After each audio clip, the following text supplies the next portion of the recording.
In today's video, I'm going to teach you how to enable My Domain in Salesforce. This process will take just about 5 minutes, so let's get started. First things first, you'll want to log into your Salesforce account. Make sure you have your credentials handy. Once you're logged in, head over to the setup. You'll find it by looking for the gear icon located at the top right corner of your screen. It's pretty hard to miss, and once you click on it, a drop-down menu will appear. From there, select Setup to open the Advanced Setup menu. Now that you're in the setup, you'll need to use the Quick Find search bar, which is conveniently placed at the top left side. Type My Domain into the search bar. As you type, you'll see search results populate below, and you'll be able to click directly on My Domain to navigate to that section.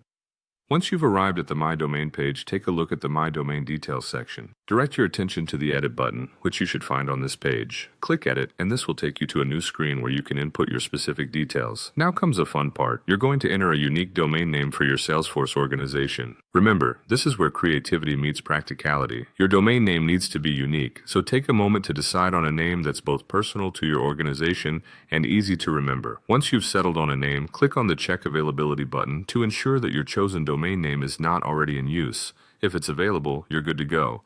If not, try another variation until you find one that's available. After confirming your domain name is available, simply hit that Save button.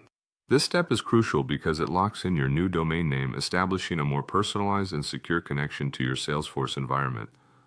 Finally, you'll want to know that your Salesforce organization is now using your custom domain. The change should be immediate, but it's always worth double-checking. Your new domain can enhance your branding and provide additional security, which is a great step towards optimizing your use of Salesforce. And there you have it, a straightforward process to enable My Domain in Salesforce in just a few easy steps. By following these steps, not only are you setting up your custom domain, but you're also making a move towards a more personalized and secure digital environment.